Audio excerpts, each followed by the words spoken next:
Music එකට නටනවා. Music එකට ඕගාලා නටනවා. බෝට්ටුව මූදි පිරලා ජීවිත සුම්පත් වෙච්ච කතාව. ඔහේ නටනවා. අර රෙදි පාට කොළ පාටට පයට පෑගිලා නේ නපුරු වී ඔයා අම්මා සලලෙකුට සම කළා කියලා.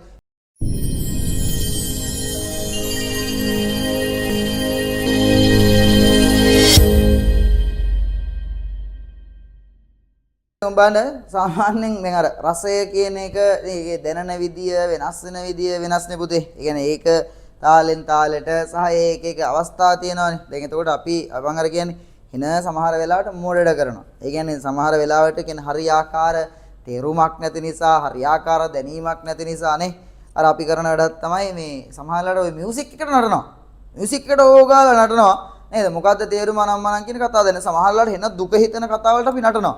අර බං මට මේ හරියට මතක නෑ නේද? මම කියන සින්දුවේ මුල අර මේ තියෙන මොකක් හරි කියලා උරුකඳ පෙරළුණා මෙහෙමයි කියලා හෙන්රි කල්දර මහත්තයා එනෝනේ කියන්නේ ඔක්කොම දඩබඩ ගාලා නටනවා.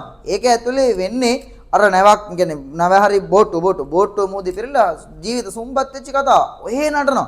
ඒ වගේ එකක් තමයි අර තව තියෙන්නේ.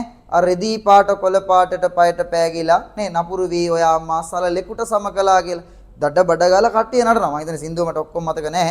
මට මතක ඇති. දැන් ඒ සින්දුව බලන්නකෝ. ඒ සින්දුවේ කියවෙන්නේ මොකද්ද?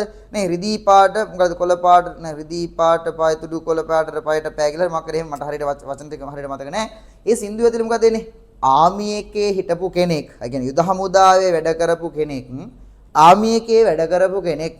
හරි වැඩ කරන කාලේ යුද්ධ කාල සීමාව ඇතුලේ මං හිතන්නේ යාට නේද බට්ටෙක් පෑගිලා හරි මොකක් හරි වෙලා නේ වෙඩි වැදිලා හරි යාගේ කකුල වෙන් වෙලා කකුල කපන්න අයින් කළා. ඉතින් කකුල කැපුවට පස්සේ දාන්නේ බොරු කකුලක් නේ. දැන් අද ගත්තාම ඔය අපේ ගම් පැත්තේ එහෙම නේද ඉන්න ගොඩාක් තරුණ අය. තරුණ අය කියලා කියන්නේ දැන් අවුරුදු 35 40 වගේ ඉන්න ගොඩාක් අය නේද? මේ බොහෝ දුරට එක්කෝ අත නැහැ නැත්නම් කකුල නැහැ. හරි. එහෙම නැත්නම් අත් කකුල් තිබ්බත් මේ වෙලේ එන පැල්ලම් නේ. ඒ කියන්නේ එන මස් කෑලි නැහැ. ඒ කියන්නේ මාර විදිහට ඒ කාල සීමාවේ කට්ටිය නේ ජීවිතේ පූජා කරලා වැඩ කරානේ. ඒතර ආන් ඒ වගේ දැන් ආමි එකේ ඉඳපු කෙනෙක් කකුල මේවා වෙලා එයාගේ කකුල සම්පූර්ණයෙන් කපලා බොරු කකුලක් දාලා තියෙන්නේ. මෙයා බස් එකට නගිනවා. ඉතින් බස් එකට නැගලා දැන් බස් එකේ යමින් ගමන් නිකන් තදබදේ වගේ තියෙන්නේදී නේද ලස්සන ගෑනු ළමයෙක් ඉන්නවා. මේ ගෑනු ළමයාගේ නේද කකුල ටිකක් පෑගෙනවා. කකුල පෑගිච්ච ගමන් අර ගෑනු ළමයා කේන්ති අරගෙන නැකිටලා නිකන් නේ පොඩ්ඩක් නැත්නම් කොහමද ගාගෙන ඉන්නවනේ ඕනතර නිකන් ටිකක් අර ඕනාවට වඩා මවාගෙන ඉන්නේ. අන්න ඒ වගේලා මොකද කරන්නේ? මෙයාට කනට ගහලා නේ සලලෙක් කියලා අපි සාමාන්‍යයෙන් කතා කරන්නේ නේද? ඒ කියන්නේ අනාචාර හැසිරීම් තියෙන කෙනෙක් විදිහට නිකන් වලත්ත කෙනෙක් විදිහින් අපි සාමාන්‍යයෙන් සලලෙක් කියලා සාමාන්‍ය සම කරන්නේ. ඒ වගේ ගානට දාලා ස්ත්‍රී නේ දූර්තෙක් ලොල්ලෙක් නේ ස්ත්‍රී ලොල්ලෙක් ගානට දාලා ඔන්න මෙයාට කතා කරනවා. හරි? මෙයා කියනනේ රිදී පාට කොළ පාටට පයතු මොකද පෑගිලා. කියන්නේ මෙයා දාගෙන ඉන්නේ බොරු කකුලක්. ඒතර බොරු කකුලට සංනිවේදනයක් දෙන්නේ නැහැ. බොරු කකුලට සංනිවේදනයක් දෙන්නේ නැහැ.